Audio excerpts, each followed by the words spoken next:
18 তারিখ রাতে আমি ইস্তাম্বুলে হোটেলে ফিরে ছবি দেখলাম ফেসবুকে ছায়ানটের ভাঙচুরের একটা ছবিতে চোখ আটকায় গেল। ওয়াহিদুল হকের ছবিতে ধারালো কিছুতে আঘাত করিয়া মাটিতে ফেলে দেওয়া হয়েছে। এই মানুষটার স্নেহ প্রশ্রয়ে আমি বড় হয়েছি। সেই কৈশোরে তার হাত ধরে কত শহর ঘুরছি তার ঠিকানা নাই। আমার বাবার বন্ধু সঙ্গীত গুরু ওয়াহিদুল হক, আপনারা বুঝতে পারতেছেন আমি ঢাকায় থাকলে ওই ছবিটা অন্তত বুক দিয়ে আগলাইতাম।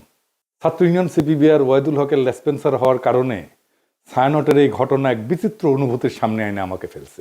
পাকিস্তান আন্দোলন করা বাঙালি মুসলমানদের ছেলেরা যখন পাকিস্তান ভাঙ্গা বাংলাদেশ রাষ্ট্রের জন্ম দিল, সেই সময় বাবা একই সাথে সুখ আর দুঃখের অনুভব করছিল। আমি সেই অনুভূতির মুখোমুখি হয়েছি। ছায়ানট নিয়ে আলোচনাটা সূক্ষ্ম এবং জটিল, আশা করি বিষয়টা একটু মনোযোগ দিয়ে শুনবেন। আমাদের জানা দরকার যে ছায়ানট কেন এই আক্রমণের শিকার হইল, ছায়ানটের বিরুদ্ধে কেন বাংলাদেশের সাধারণ মানুষ বিলা হইল। অনেক প্রশ্নের জবাব পাবেন। আমি নিজে ছায়ানটকে বাংলাদেশে ভারতীয় কালচারাল অ্যাসেট হিসেবে চিহ্নিত করছি, কোনো সন্দেহ নাই। কেন করছি সেটা আমি হয়তো পরিষ্কারভাবে ব্যাখ্যা করিনি। আজকে সেই ব্যাখ্যাটাও আপনারা পাইবেন। আসেন আল্লাহর নামে শুরু করি। ওয়াহিদুল হককে আমি ওয়াহিদ কাকু বলে ডাকতাম। আমার সাথে ওয়াহিদ কাকুর সম্পর্ক ওনার মৃত্যু পর্যন্ত অক্ষুণ্ণ ছিল। টক ঝাল মিষ্টি সেই সম্পর্ককে এখন আমি মিস করি। ওনার মৃত্যুর পরে আমি ফেসবুকে একটা নোট আকারে লেখা লিখছিলাম, ওয়াহিদুল হক তারুণ্যের শুভবোধনের ঋত্বিক। আমি জানি না ওই লেখাটা আমি আর খুঁজে পেলাম না, কারো কাছে যদি থাকে আমার একটু খোঁজ দিয়েন। আমার জীবনে যে বিচিত্র অভিজ্ঞতা হয়েছে, অসংখ্য মানুষের সাথে মিশছি, সেই কারণেই ভাঙ্গু সেকুলারদের কালচারাল আর পলিটিক্যাল স্ফেয়ারের অন্দরবহনের খবর আমি জানি, ক্রিটিক্যালি অ্যানালাইজ করতে পারি। তার কারণ ওই ক্ষুদ্রকাল থেকে আমার এই ওরিয়েন্টেশনের সাথে আমি যুক্ত। এই কারণে আমি জানি ঠিক কোথায় ওদের উইক পয়েন্ট আর কোথায় তাদের শক্তির দিক। তবে আমি যেহেতু গান গাইতে পারতাম না, আমি তো অসুর, মানে সুর নাই আর কি, আমি রবীন্দ্রনাথের লেখা বুঝতে চাইতাম, তার জ্ঞানতাত্ত্বিক উৎস খোঁজার চেষ্টা করতাম। জ্ঞানতত্ত্ব মানে হইতেছে আমি যেটাকে সত্য জ্ঞান বলে মানতেছি সেটা আসতেছে কোন জায়গা থেকে। এই জায়গাগুলোকে বলা হয় জ্ঞানতাত্ত্বিক উৎস বা এপিস্টেমিক সোর্সেস। দর্শনের ভাষা মানে এই গানটা কি বুঝায়, মানে ধরেন তুই ফেলে এসেছিস কারে মন মন রে আমার, তাই জনম গেল শান্তি পেলি না রে মন মন রে আমার। অথবা ধরেন প্রাণ চায় চক্ষু না চায়, মরে একিতর দুস্তর লজ্জা, সুন্দর এসে ফিরে যায় তবে কার লাগে মিথ্যায় শয্যা। মুখে নাহি নিঃস্বরে ভাস, দহে অন্তরে নির্বাক বহ্নি, ওষ থেকে নিষ্ঠুর হাস, তব মর্মে যে ক্রন্দন তন্নি। মাল্য যে দংশিছে হায়, তবে শয্যা যে কণ্টক শয্যা, মিলন সমুদ্র বেলায় চির বিচ্ছেদ জর্জর মজ্জা। আহা কি মধুর! মনে করিছেন এটা প্রেম প্রীতির গান? জিনা জিনা ভাইজান, এটা অন্য জিনিস।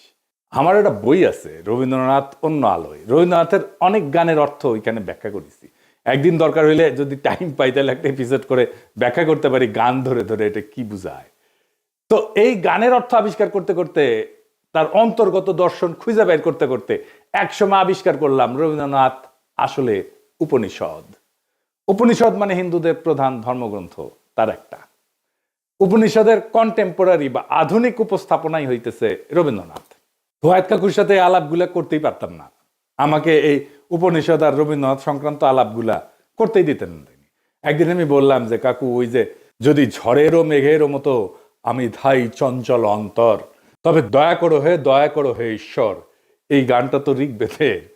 যদে আমি প্রস্ফুরণ নিব ধৃতির নাম আদো আদ্রিবহ, এটার অনুবাদ। ওয়াহিদ কাকু ভীষণ রেগে উঠে বললেন, তুই আর একটা ঋগ্বেদের শ্লোক অনুবাদ করে গান লিখে আন, দেখি কেমনে পারিস। তো বেদ আর উপনিষদের সাথে রবীন্দ্রনাথের লেখার অদ্ভুত সাজুজ্যের কথা বললেই ওয়াহিদ কাকু এইভাবে চেতে যেতেন। আমি বলতাম, বুড়া চেতে কেন? পরে বলছি, ক্ষুদ্রকালে আমি রবীন্দ্রনাথের রাজনীতির গুরু উদ্দেশ্য খুব পরিষ্কারভাবে ধরে ফেলছিলাম।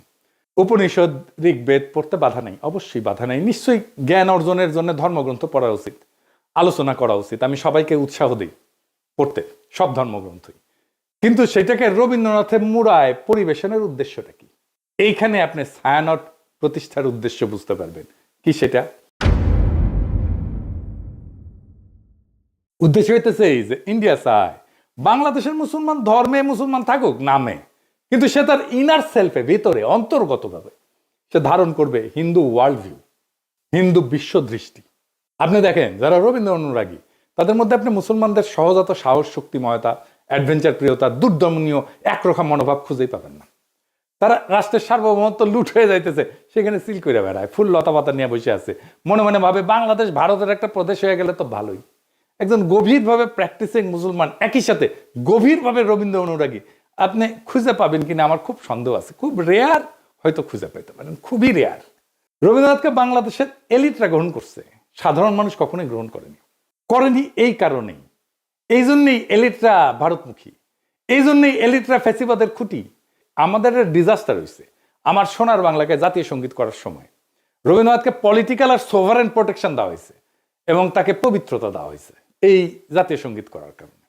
দ্বিতীয় কারণ হইতেছে আমাদের রাজনৈতিক জনগোষ্ঠী হিসেবে এটা ক্রিস্টালাইজ হওয়াটাকে বাধা দেয় রবীন্দ্রনাথ। কিভাবে? রবীন্দ্রনাথ বাংলাদেশের যেটা ডমিনেন্ট মুসলিম কালচার, এটাকে পলিটিক্যাল ক্রিস্টালাইজেশনের পথে বাধা হইয়া দাঁড়ায়। আমি একটা উদাহরণ দিই, খুব বাস্তব উদাহরণ।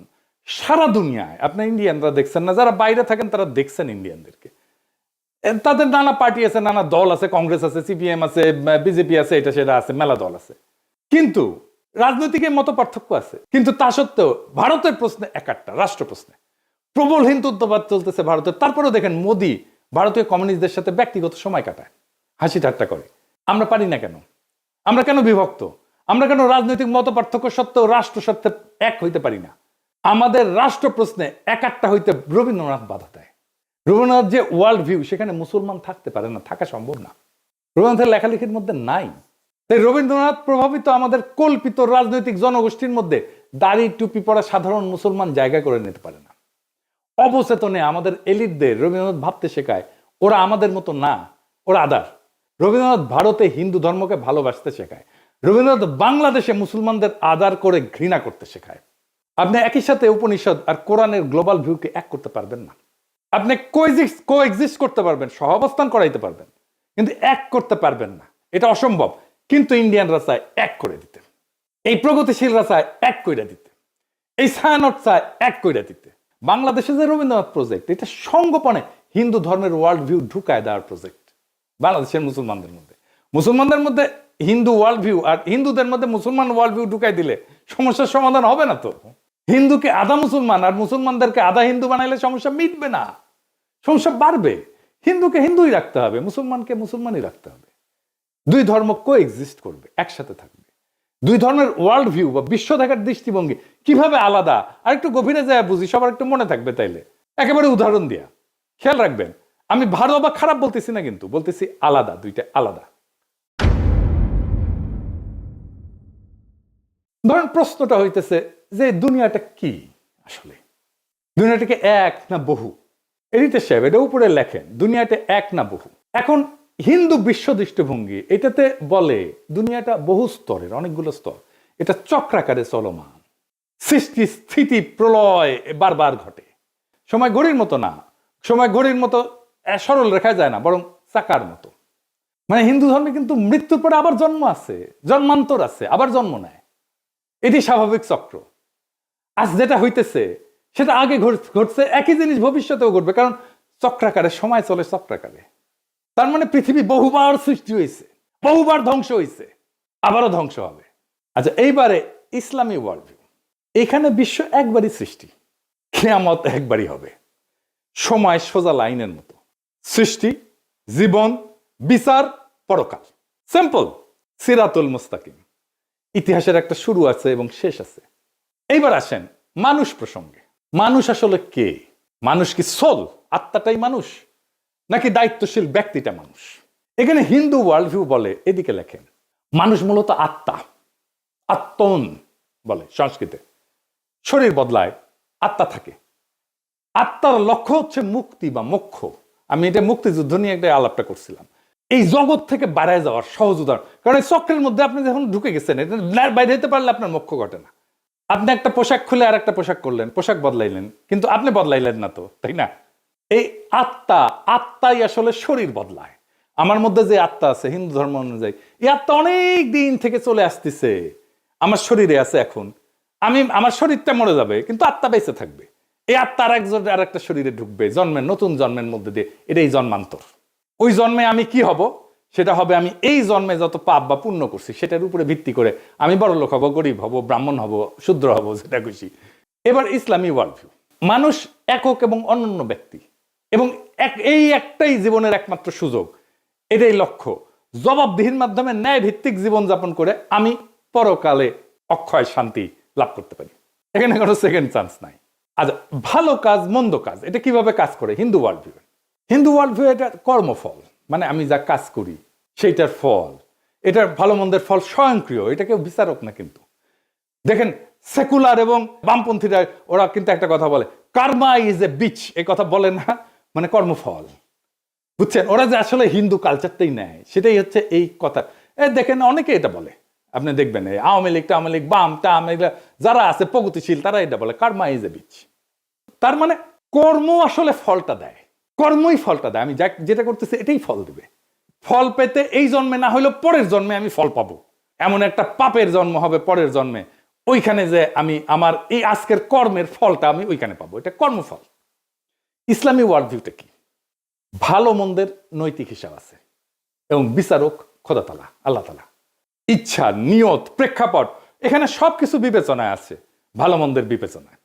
4 নাম্বার, সমাজে আসলে বৈষম্যকে কিভাবে দেখা হয় হিন্দু ওয়ার্ল্ড ভিউ। হিন্দু ধর্মে তো আপনি জানেন যে জাতিভিত্তিক ভাগ আছে আর কি, মানে ব্রাহ্মণ সবার উপরে, শূদ্র সবার নিচে, আমি বলে ব্রাহ্মণ, এটা মাথায় রেখে। তো যাই হোক, এই যে বর্তমান অবস্থা, এইটা পূর্বজন্মের ফল হিসেবে দেখা হয়। আমি যদি এই জন্মে খারাপ কইরা থাকি আর কি, তাহলে এটা আমার পূর্বজন্মের ফল। আমি যদি এই জন্মে ভালো কইরা থাকি, তাহলে আমি পূর্বজন্মে অনেক পুণ্য করছিলাম, সেই জন্য এই জন্মে ভালো করেছি। সো হিন্দু ওয়ার্ল্ড ভিউয়ে মানুষ উঁচু নিচু জাত হয়ে জন্মায়, জন্ম থেকেই সে উঁচু বংশের অথবা নিচু বংশের। এইবার ইসলামী ওয়ার্ল্ড ভিউয়ে কি বলে? মানুষ জন্মগতভাবে সমান, সমান মর্যাদার। এইখানে যে ধনী গরিব বা মানুষের কষ্ট আছে, এটা একটা পরীক্ষা, ইহ জগতে পরীক্ষা। এবং ইসলাম ধর্মে অন্যায় দেখলে নীরব থাকাটা পাপ, গুনাহ। 5 নাম্বার, মানুষের আসলে ডেস্টিনি কি, শেষ লক্ষ্য কি? হিন্দু ওয়ার্ল্ড ভিউ কি বলে? মানুষের শেষ লক্ষ্য হচ্ছে এই জগতের বন্ধন ছিন্ন করা। মানে এই যে চক্রাকারে যে চক্রের মধ্যে পড়ে গেছি না, ওই যে বলে না চক্করের মধ্যে পড়ে গেছি, এইটাই হইতেছে হিন্দু ওয়ার্ল্ড ভিউ। চক্করের মধ্যে পড়ে গেছে, এখান থেকে চক্কর সেটা বাইরে হয়ে গেলে এটাই হচ্ছে মুক্তি। এই সংসার মায়া, চূড়ান্ত শান্তি হচ্ছে বিশ্ব থেকে মুক্তি। আমি আর জন্মাবো না এসে আর একবার। আপনি আতুর ঘরের কথা শুনছেন না? আগে ছিল কিন্তু এখন নাই। আতুর ঘরে যখন হিন্দু রমণী সন্তান সম্ভব হয়, তখন একটা ঘরের এক কোনায় একটা জায়গায় আলাদা একটা ঘর বানানো হয়, ওইখানে সন্তান জন্ম দেয়। কেন? কারণ এই জন্মটাই তো পাপ একটা, জন্মই আমার আজন্ম পাপ, একটা কথা আছে দাউদ হায়দারের, এটা বই ছিল না, জন্মটাই আমার আজন্ম পাপ। এটা হিন্দু ওয়ার্ল্ড ভিউ। তাই জন্মটা যেহেতু পাপ এবং জন্মটা যেহেতু অপবিত্র, সেজন্য তাকে দূরে রেখে জন্মটা দিতে হয়। বুঝেছ? আচ্ছা, আর ইসলামী ওয়ার্ল্ড ভিউ কি? জগৎ মায়া না, এই দুনিয়াটা রিয়াল, এই দুনিয়াতে ন্যায় প্রতিষ্ঠা করাটাই কাজ। সমাজ, রাজনীতি, অর্থনীতি সব গুরুত্বপূর্ণ, এই দুনিয়া ইহজগৎ খুব গুরুত্বপূর্ণ। পরকালটাকে এই জীবনে ইহজগতে যা করছি সেইটার আমি ফয়সালা পাবো, বিচার হবে। তারপরে তার সেই অনুযায়ী আমি হয় বেহেশতে যাব অথবা দোজখে পড়ব। এই বিশ্ব একটা নৈতিক পরীক্ষা। মানুষ আল্লাহ তাআলার এক দায়িত্বশীল সৃষ্টি, যাকে পাঠানো হয়েছে দুনিয়াতে তার খলিফা কইরা। এটা একটা স্পিরিচুয়াল জার্নি, এটা কমপ্লিট করার জন্য। কমপ্লিট হয় হাসরের ময়দানে, বিচারের সামনে যায়। কারণ প্রশ্ন হইতে পারে, তাহলে কি হিন্দু মুসলমান একসাথে একটা রাষ্ট্র বা সমাজে থাকতে পারবে না? হিন্দু মুসলমান দুই ধর্মের মানুষ কিভাবে তাদের স্বাতন্ত্র্য বজায় রেখে একসাথে শান্তিতে থাকতে পারবে? সেটার রাজনৈতিক সমাধান বের করতে হয় তো রাষ্ট্রকে। এর চাইতে বড় কাজ তো ভারতীয় উপমহাদেশে আর নাই। কিন্তু আগে সিদ্ধান্ত নিতে হবে, আমরা শান্তিতে থাকতে চাই। সিদ্ধান্ত নিলে পথ বের হবে, পথ আছে। চালাকি কোনো সমাধান না, সমাধান চালাকি করে বের করা যাবে না। হিন্দুকে আধা মুসলমান বা মুসলমানকে আধা হিন্দু বানায় না, এটা হবে না। এইটা করতে থাকলে একটা অনিবার্য রক্তাক্ত সংঘাতের দিকে আমরা যেতে থাকবো, সমস্যার সমাধান করবে না, আর কঠিন জটিল সংকটের দিকে জাতিকে নিয়ে যাবে। শুধু জাতিকে না, ভারতীয় উপমহাদেশকে নিয়ে যাবে। কিভাবে সম্ভব? একটা ছোট্ট উদাহরণ দিয়ে বলি। দেখেন, আমরা যে ধর্মই পালন করি না কেন, রাস্তায় ট্রাফিকের লাল লাইট দেখলে তো সব ধর্মের মানুষ দাঁড়াই, তাই না? বিবাদ হইলে তো একই আদালতে যায় সব ধর্মের মানুষ ফয়সালার জন্য, তাই না?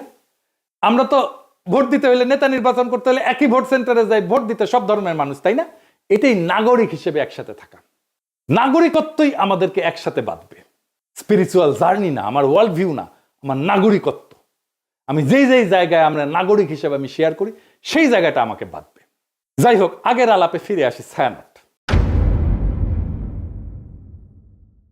ছায়ানট নিয়ে বাংলাদেশের মানুষ চূড়ান্ত বিলা হয় 2018 সালে। হ্যাঁ, 2018 সালে যখন বাংলাদেশের মানুষের চোখে স্পষ্ট হয় মোদির সাথে ছায়ানটের সম্পর্ক। কেন ছায়ানটে হামলা হইলে মোদির বিজেপি বাঙালিদের জায়গায় উঠতে বলে? এটার উত্তর কি দেখছেন? ছায়ানটে হামলা, বাঙালিদের জেগে উঠতে বলল মোদির বিজেপি। কেন? কারণটা হইতেছে 2018 সালে ভারত সরকারের পুরস্কার পায় ছায়ানট। স্বয়ং মোদি অভিনন্দন জানায়। শুধু অভিনন্দন না, ছায়ানটের এই ভারত রাষ্ট্রের পুরস্কার, যার জুরি বোর্ডের চিফ ছিল স্বয়ং মোদি, সেই পুরস্কার নেওয়া ছিল একটা গুরুতর নৈতিক এবং রাজনৈতিক ভুল। এটা কোনো ভারত বিরোধী আবেগ না, এটা রাষ্ট্রীয় সহিংসতা, জনগণের স্মৃতি এবং সাংস্কৃতিক প্রতিষ্ঠানের নৈতিক সীমা, এই তিনটার সংঘাত। কিভাবে? রাষ্ট্রীয় পুরস্কার কিন্তু কখনো নিরপেক্ষ না। রাষ্ট্রীয় পুরস্কার মানে এই প্রতিষ্ঠান আমাদের রাষ্ট্রের নৈতিক এবং সাংস্কৃতিক বয়ানের অংশ। এটা কোনো ব্যক্তিগত শিল্পীর সম্মান না, এটা রাষ্ট্রীয় বৈধতার অংশীদারিত্ব। পৃথিবীর বহু মানুষের কাছে মোদি গুজরাটের কসাই নামে পরিচিত। এটা রাজনৈতিক গালি না, এটা একটা নৈতিক অভিযোগের একটা প্রতীকী নাম। বাংলাদেশে মোদি অসম্ভব ঘৃণার পাত্র। বাংলাদেশে মোদি বিরোধিতা কোনো বিমূর্ত বিষয় না, বাস্তব ঘটনা। 2021 সালে মোদি বাংলাদেশে সফরের বিরুদ্ধে ব্যাপক গণপ্রতিরোধ হয়, পুলিশের গুলিতে সংঘর্ষে বহু মানুষ মারা যায়, শহীদ হয়। সাধারণ মানুষ এটা প্রতিরোধ করছে। কেউ এটা অস্বীকার করলে সে ইতিহাস অস্বীকার করতেছে। এখন প্রশ্ন হইতেছে, যে ব্যক্তির আগমনের বিরুদ্ধে বাংলাদেশের মানুষ জীবন দেয়, তার নেতৃত্বাধীন জুরি বোর্ডের মনোনয়নের পুরস্কার নেয় একটা রাষ্ট্রের কাছ থেকে, ছায়ানট এটা কিভাবে সংস্কৃতি বলে চালায়? আর সেই রাষ্ট্রের কাছ থেকে, যেই রাষ্ট্রের বর্তমান সরকার মুসলিম নিধন, নাগরিক বঞ্চনাকে স্বাভাবিক করে তুলছে, কাশ্মীর থেকে দিল্লি সব জায়গায় এটা প্রমাণ আছে। এই দুই অবস্থান। এখন ছায়ানট তো বলতে পারেন আমরা রাজনীতি করি না, এ দাবি আর টেকে না। এই যুক্তিটা সবচেয়ে বড় ভণ্ডামি। কারণ রাষ্ট্রীয় পুরস্কার গ্রহণ করে একটা রাজনৈতিক কাজ। রাজনৈতিক ক্ষমতার কাছ থেকে সম্মান নিলে আপনি রাজনীতির ভেতরে ঢুকে পড়েন। রাজনীতি করি না বলার তখন সুযোগ থাকে না। রাজনীতি করি না বলার সুযোগ একদম শেষ হয়ে যায়। রাজনীতি না করলে ওই পুরস্কারটা প্রত্যাখ্যান করতে হয়, গ্রহণ করলে রাজনীতির দায় নিতে হয়। তো মোদি কেন ছায়ানটকে বন্ধু মনে করে বুঝতে পারতেছেন তো? এটা তো কোনো কাকতাল না। এই প্রশ্নটা সবচেয়ে ভয়ঙ্কর। মোদি ছায়ানটকে বন্ধু মনে করে কারণ ছায়ানট ভারতীয় সাংস্কৃতিক হেজিমনিকে বাংলাদেশে ফেরি করে। তারা সফট হিন্দুত্ববাদকে রবীন্দ্রনাথের মোড়কে উপস্থাপন করে বাংলাদেশে ফেরি করে। ছায়ানট তার একটা নিরাপদ সাংস্কৃতিক প্ল্যাটফর্ম হয়ে উঠছে, যাকে ভারত রাষ্ট্র তার মতাদর্শিক সফট পাওয়ার হিসাবে ব্যবহার করতে পারে, স্বীকৃতি দেয়। এইটাই তো বাংলাদেশের মানুষ দেখছে। তো ছায়ানট কি করতে পারত? পুরস্কার প্রত্যাখ্যান করতে পারত। ইতিহাসে অসংখ্য উদাহরণ আছে যেখানে পুরস্কার গ্রহণ না করাই নৈতিক অবস্থান হয়ে ওঠে, প্রত্যাখ্যানই প্রতিষ্ঠানকে সম্মানিত করে। ছায়ানট যদি বলতো বাংলাদেশের জনগণের স্মৃতি এবং রক্তের ইতিহাসের কারণে আমরা এই রাষ্ট্রীয় পুরস্কার গ্রহণ করতেছি না, সেটাই হইতো সবচেয়ে শক্তিশালী সাংস্কৃতিক বক্তব্য, সবচেয়ে বড় নৈতিক শিক্ষা, সবচেয়ে বড় আন্তর্জাতিকভাবে সম্মানজনক অবস্থান এবং দেশের মানুষের ভালোবাসা পাওয়ার রাস্তা। আপনি বাংলাদেশে কাজ করেন, মোদি কেন আপনাদের বাহবা দেয়? কেন দেয়? এই প্রশ্নের জবাব দিতে হবে না? বাংলাদেশের মানুষের সাথে আপনার কন্ট্রাক্টটা কি? সোশ্যাল কন্ট্রাক্ট কি? আপনি সমাজের রাষ্ট্রে কি অবদান রাখছেন, একটা প্রতিষ্ঠান করছেন, বাংলাদেশের সাথে আপনার কন্ট্রাক্টটা কি? বাঙ্গু সুশীলদের সফট হিন্দুত্ববাদের দীক্ষা দিচ্ছেন, আর যে রাষ্ট্রেরা মানুষের মৃত্যুর স্মৃতিতে বাংলাদেশে ঘৃণার প্রতীক, তার হাত থেকে সম্মান নিচ্ছেন। লজ্জা লাগে না? সমাজ তো হঠাৎ করে পাগল হয়ে যায়নি, মানুষ হঠাৎ করে সংস্কৃতি বিরোধী হয়ে ওঠেনি। এটা জমে থাকা একটা দীর্ঘ বিচ্ছেদের বহিঃপ্রকাশ। বাংলাদেশের মানুষ এমন ছায়ানট চায় যে তার দুঃখে কাঁদে, তার স্বপ্নে সহযাত্রী হয়, তার কল্পনার ভাষা হয়ে ওঠে। বাংলাদেশের মানুষ এমন ছায়ানট চায় যে মোদির অখণ্ড ভারতের কল্পনাকে রবীন্দ্রনাথের সুরে ঢেকে দেয় না, বরং সুরে ফেলে দেয়। যদি ছায়ানট নিজেকে সেইভাবে পুনর্গঠন করতে পারে, জনগণের স্মৃতি, ক্ষত আর আকাঙ্ক্ষার পাশে দাঁড়াইতে পারে, তাইলে ছায়ানট আবার উঠে দাঁড়াবে। আর যদি তা না পারে, যতই মানববন্ধন করেন, গান আর প্রতিবাদ করেন, ইতিহাস তাকে ভাঙবে না, মানুষই তাকে ছেড়ে যাবে। আপনি ছাত্রই পাবেন না, কেউ আর গান শিখতে আসবে না, কেউ আর সেখানে নিজের স্বপ্ন খুঁজবে না, কেউ নিজের কল্পনার সাথে ছায়ানটকে জুড়বে না। আপনার কালচারাল লেজিটিমেসি কোলাপস করতেছে। কারণ সংস্কৃতি টিকে থাকে মানুষের ভালোবাসায়, মানুষের মধ্যে, গণমানুষের মধ্যে, রাষ্ট্রের বাহবায় না। আপনারা তো জনগণকে হারায় ফেলছেন, ভারতকে পাইছেন, জনগণকে হারায় ফেলছেন। যে সংস্কৃতি জনগণকে হারায়, সে শেষ পর্যন্ত কালের অন্ধকারে হারায় যায়। এটাই ইতিহাসের সত্য। এই সত্যই শিখাইছে আমাদের জুলাই বিপ্লব। ইনকিলাব জিন্দাবাদ।